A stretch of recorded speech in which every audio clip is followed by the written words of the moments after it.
wanted to do a really quick little video just showing you a method of printing with leaves using 2 different sizes of gel plates, but also I'm doing a little bit of a review on these Folk Art Plaid paints.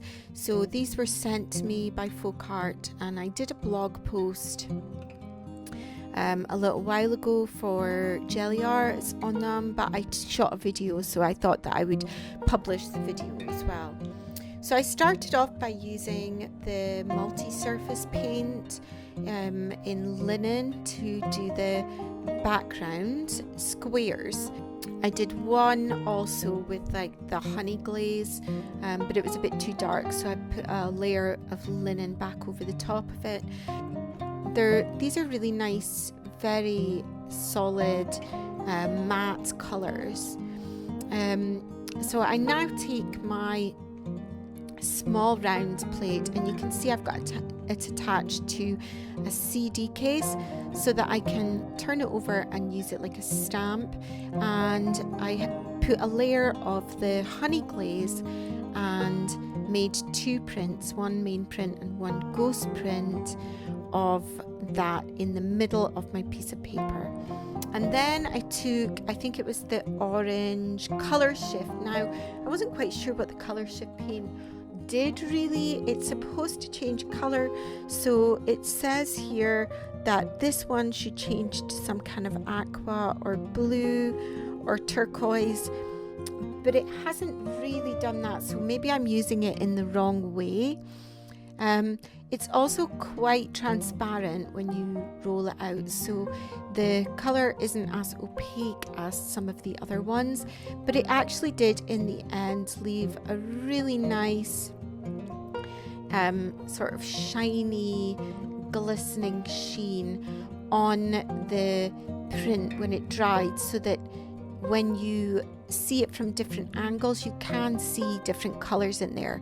So I did still really like this paint. Here, this second layer was using the red Colour Shift, red flash, and this one is also supposed to shift to some sort of blue tone. This one says it should shift to aqua, and the orange one says that it should shift to blue. So again, I wasn't quite sure if I was using it correctly, but you can see that because the colours were all quite similar, the prints weren't coming out very clearly, not in the way that I normally like, but using this black really pulled it all together. So I rolled out a layer of black, and the black is great.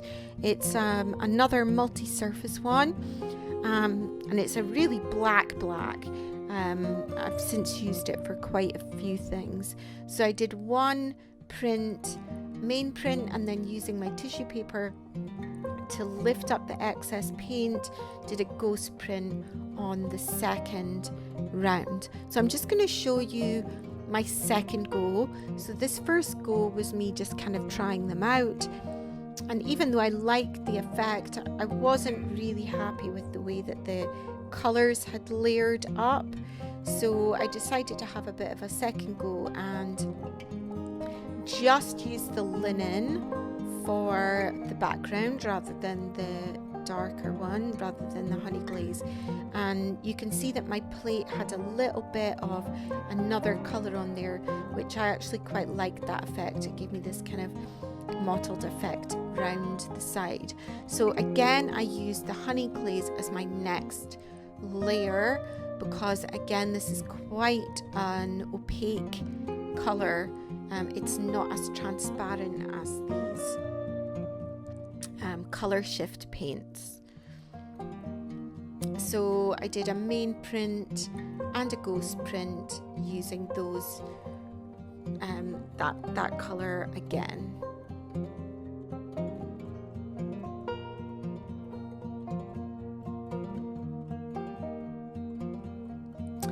And then this time again I went for the Colour Shift, so this orangey Colour Shift, and it's quite see-through when you roll it out, but it's got this kind of metallic glisten to it, and it does look really nice when it's dry.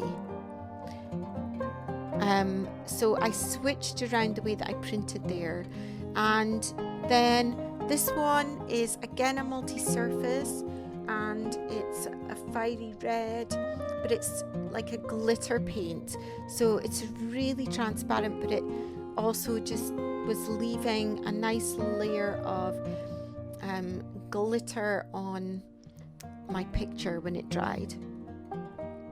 So it doesn't really layer up the plant prints like I would normally do if I was using printing ink, but it's giving me a different kind of effect. So in this one I tried out the gold, and it's a really nice antique gold actually, and did another layer with the gold because this wasn't as transparent as those colour shift paints. But what was really working for me was doing this final layer in black. It's a really opaque black, and you can see that it's some cheaper acrylics. The blacks can be a little bit transparent. They don't really show as black, but these ones turned out really nicely. And using a bigger leaf really works better here because it means that more of that background that I've created shows through, less of the, more of the background is masked off. And you can see with me holding this up to the light how nicely it glitters, and it's got that kind of sheen, although those colour changes did not go to blue. So thank you for watching, and if you liked my video, please subscribe to watch some more, and here are my social media links on the front.